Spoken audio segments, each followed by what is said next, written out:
Welcome to Marital Values. I hope you guys have been doing great. My name is Samantha Irabor, your very own host, and as usual, I'm happy to be connecting with you guys again on another episode of the show. The topic we want to address today is one that a lot of people have voiced their opinions about, including persons like I who haven't even lived that life or had any struggle with it. Now, what is exciting about this for me is that I have a young lady here who has walked in those shoes, and the best part is she's willing to be open and share with us in details how life as a lesbian and how God totally transformed her, and she's now married happily to a wonderful man. Stay tuned as we start in a minute.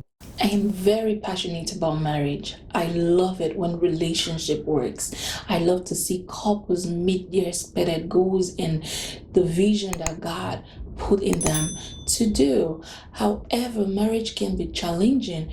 Each marriage has its own difficulties. That's why I started Marital Values, where we can talk about topics that relates to marriage, to relationship, and to families. I've been so blessed to be able to sit with amazing people and just ask them questions. Some of them are based on their own experiences, others are just issues that could be very particular to our own marriage, questions that we probably haven't had the opportunity, you haven't had the opportunity to ask. Well, I have been blessed to have the opportunity to ask these people. So join my channel, subscribe, like, comment. Let's make marriage work. Let us enjoy marriage the way God intended for it to be. God bless you. Hey guys, wherever you are, join me to welcome our guest for today, Elisa Johnson. Hey girl. Hi, how are you? Good, how are you? Thank you for having me. Thank you for coming. You look beautiful, by the way. Thank you. I love those nails. I wish I could have mine done, but girl, 3 little ones. But anyway, you have quite a story. One that I wish I know, and I think that everyone should know about. Now you've had cases where you've addressed people about the same issue and just talk to people. Tell me, how was the lesbian life? How did it all begin? Well, at the age of 15, my parents divorced. Okay. So I was put in a role very young as being a provider and a caretaker for my younger siblings. I'm the oldest out of 4. My mother was a single mother at the time. And during that time, I, was still in high school, and I was put in a position where I had to take on a role as an adult. So during my high school years, I started to have confliction about my attraction to male or female. Okay. So the attraction started very young in high school. Okay. Wow. High school. So age 15? I was about 17, 18. Okay. So you were a teenager at that time? Yes. And you struggled with this for how long? For a while, a couple years. And then I really acted upon it at the age of 19, early 20s. So that's when you came out? Correct. So would you say your parents' divorce had an influence on this? Absolutely. I believe the struggle did, because I was too busy being a provider, and I kind of suppressed who I was, or didn't take the time to get to know who I was. My parents were caught up pretty much in their own affairs. At that time, my father, he was a heavy alcoholic. So I didn't really have any adultship from my parents, you can say, to lead me into what being a woman was, or how to do certain things. I was more so just pushed into a role of, hey, can you do this, that, and third for me? Okay. So you said it took a couple of years before you came out. That period when you were struggling with this and just be like, what exactly am I? What were you doing? During that time, I was really seeking people out in the community. I was doing a lot of research within the local community that I lived, and just really trying to find people who could understand what I was going through. Okay. So when you finally came out, how did your family take it? Well, I personally didn't have that one-on-one encounter. Okay.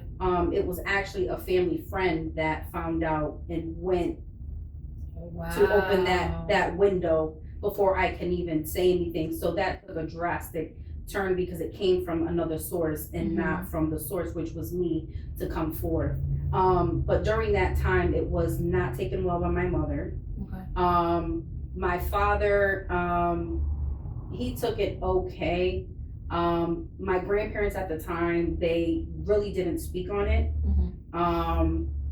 My siblings knew, my sister, and they knew about it, but they weren't welcoming of it because it was something new, something that they've never experienced so close. How did that make you feel at that time? Oh, total rejection, totally rejected, unwanted, not loved. So it pushed me to seek more into the community. I can understand that. So in the other sense, if they were welcoming and try to talk to you about it, would it have been something you would be open to say, okay, maybe I can make some changes. Maybe I wasn't really sure that I'm supposed to be a lesbian. Right. Would it have happened that way?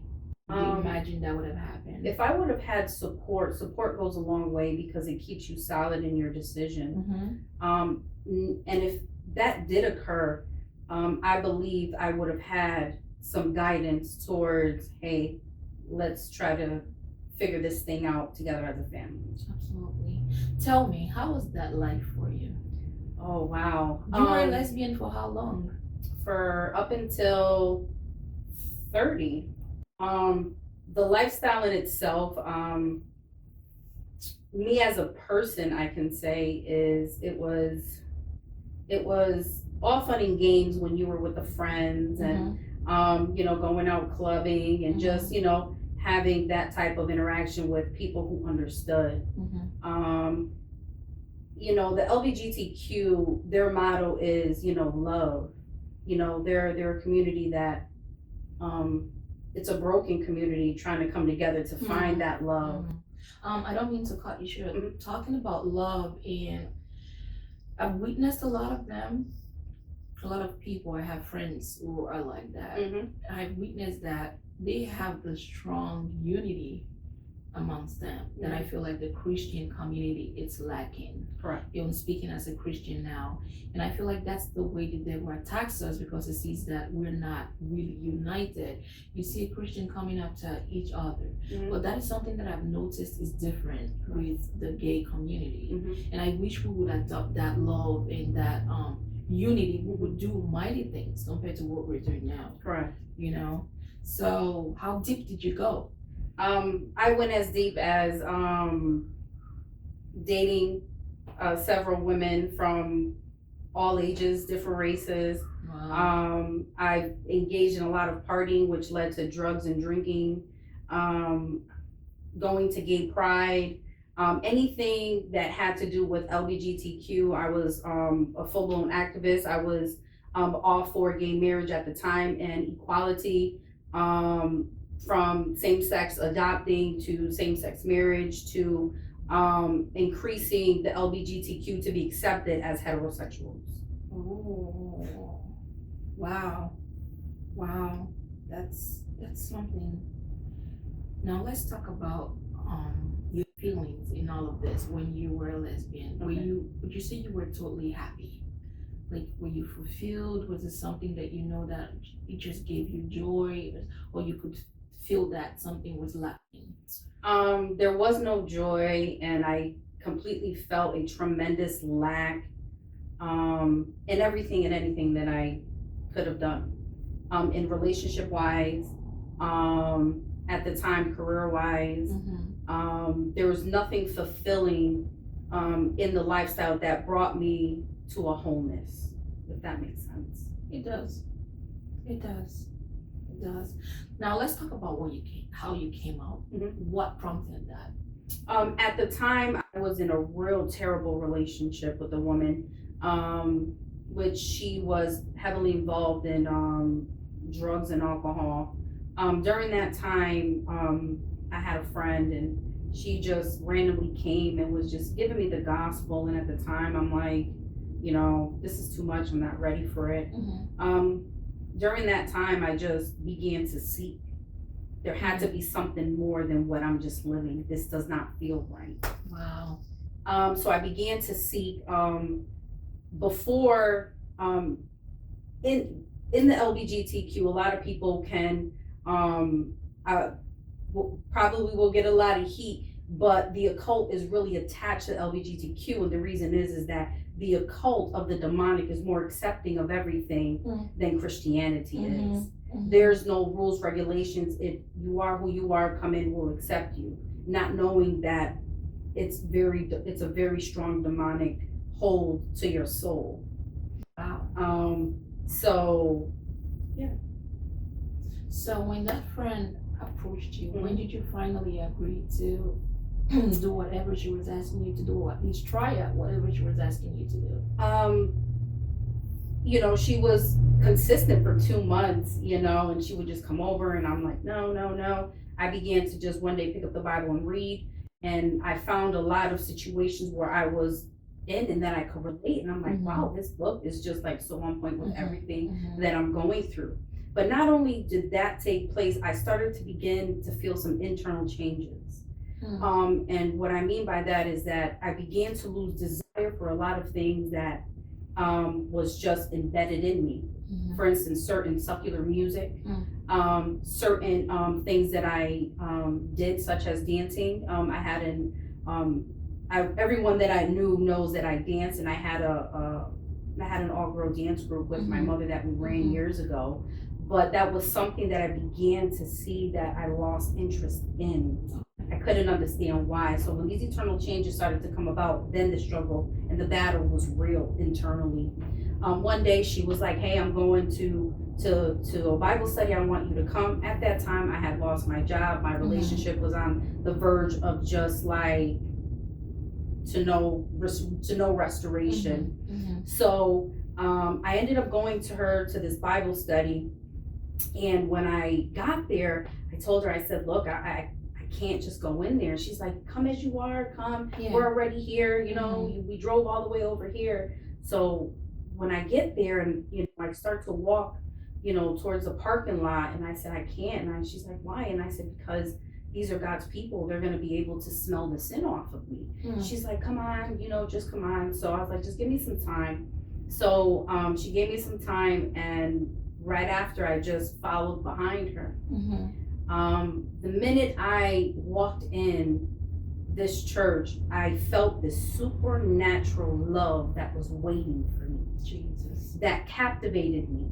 That is awesome. That never left me to this day. Wow. So when I went into this church, I was very surprised to see that there were a lot of young Christians. They weren't older than 40. Even the pastor was young. So when I went to this Bible study, they just greeted me, and they loved me. They truly loved me, genuinely loved, with no restrictions.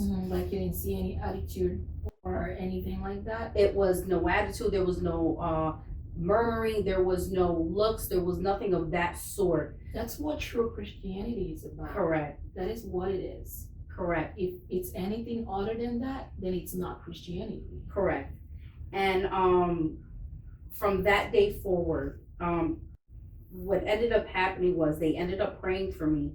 And little did I know that was the beginning of my deliverance period. Wow. Just starting.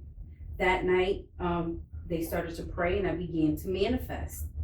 And I didn't know what was going on. So they began to cast, and I heard them call out certain things that were attached to me.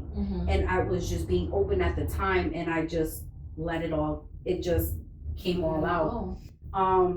The minute I walked in there and the minute I left, I was a completely different person, and that was the beginning of my salvation to Christianity. Powerful.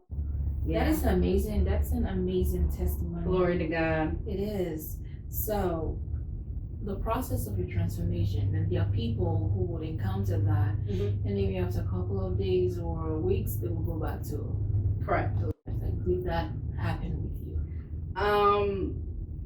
Actually, no, it didn't. My conversion was from that day forward, and it literally happened overnight. And everybody's testimonies are different, but because I was so embedded in the things of the lifestyle, which is sin, I really had a choice to answer quickly, or my life could have been jeopardized and led to death.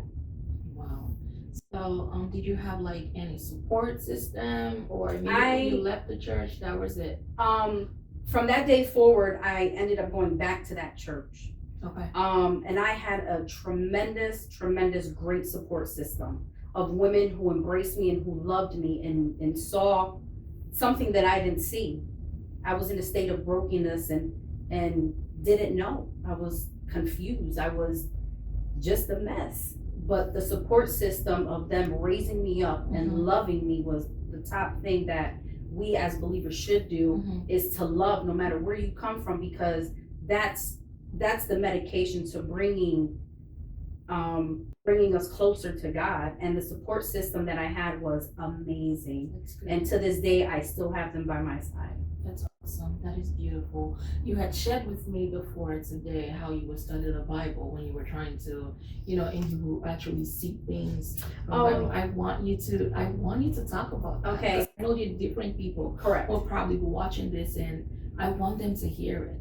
So during the time of reading the Bible, there were times where I would read it and I would begin to see actually what was on the paper. For instance, I was reading about the ark, when they were carrying the ark, and it talks about the layout of the box and the wings, and I would literally see that, and I would see the people going to battle over the ark. Wow. So when I would see that, I would get scared and I would close the Bible for a couple days. I would pick it back up to find out that it would not only would I see it, but it would be again more vivid. And I'm like, there's just something not right here. At that time, I really thought I was hallucinating, where you think you're seeing things and it's not really there. But little did I know that the Word of God was letting me know that this is not just another book, it's a book of transformation.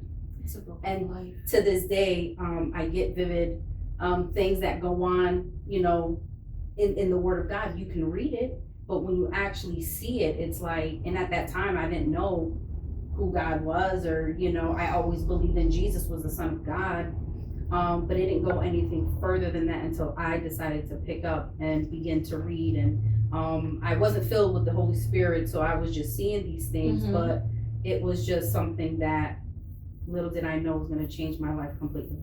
Beautiful. That is amazing.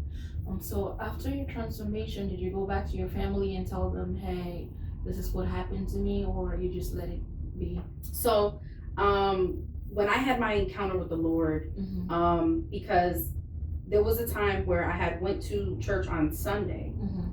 I had that Bible study on a Thursday. I went back to church that Sunday. And then I went back to where I was staying, and I knew it was wrong. I was, living with this woman, and I said, I can't do this. I can't serve God and know that I'm going home to another woman. Like, it's just not right. So that day, that night, I go back to the house, I pick up the Bible, and I begin to read. And then all of a sudden, I just hear this voice, and I just hear surrender. And I'm like, surrender? Like, okay, whatever. That is the Holy Spirit. Yeah, I had no idea. And then I hear again, but with a little bit more 30, like surrender. And then I'm like, oh no. So I begin to freak out. I just start pacing back and forth in the room. And then I heard for the third time, surrender. But I'm talking about with such shaking authority that I dropped to my knees. I lift up my hands. I said, Lord, I no longer live for me, but I live for you. Ever since those words came forth out of my mouth, that's when my life changed. The next day, I ended up packing my things and I ended up going back to my mom's house. I ended up telling her, hey, I it's not working out for me in this relationship. I had to come back. She's like, come home. But I knew that they weren't going to understand the spiritual part as having an encounter with God. Yes. Being brought up as a Roman Catholic, experiences like that are not talked about. Relationships is not talked about in the Catholic religion. So from that day forward, they began to see changes. I was going to the church that God met me at, who captivated me, and I was faithful going there for a year. And they began to see the changes of the way I dressed, the way I walked, the way I talked, the way just how my lifestyle changed. I wasn't partying, I wasn't drinking, I wasn't doing anything that the world would be doing, to the point where they had to sit me down and just say, hey, at least we've seen this drastic change. Like it's amazing. And I confessed, I said, Mom, it's Jesus. It's the Lord. He came and visited me. He visited me. That's how I'm here today. It's by him, not by me. I couldn't have done it. From that day forward, they just seen my life unveiled right before their eyes. You have a powerful testimony. That's just all God. Hallelujah. Yes. I don't even need to ask you how it's been with you because we've talked. Yes. And I'm so grateful for your life, and I'm happy. Glory to God. God transformed you. Your story is so powerful. That's why I wanted you to talk about this. But being so deep in the LGBT community, now you've been transformed. Your friends and everybody you were attached with, how did they take it? How did you detach yourself from them? And what was it like for them too? There was a process before I truly came to salvation. Again, the desires began to fade away before I came to the Lord. So my disconnect with friends was not anything that I verbally had to do, nor physically. It just happened. The apples fell right from the tree. It's not anything I had to put any work. I did question it though. Like, what's going on? So during that process, the friends went. During that process, the secular music went. During that process, the way I would dance to secular music ceased. So there was a process. God had a plan up to the point of where she's going to answer the call, but this has to go, because I believe that if that was still attached while I was in salvation, it was an easy stronghold to pull me right back in. So during that process, the Lord already began to make and do his changes up until that point. Awesome. Amazing. Well, thank you so much for coming. I'm happy that you came in. I'm grateful that you would find time to come sit down and talk about this. Yes, thank you. So we have a part 2. Of course, I want to talk about marriage with you. So guys, we will be having another part 2 with Elisa, where we talk about marriage. Like, she's now married, and for how many years? 3 years, I think. Going on 3 years. So I have a husband here with me. How exciting is that? And he will be joining us. So stay tuned. Bye for now.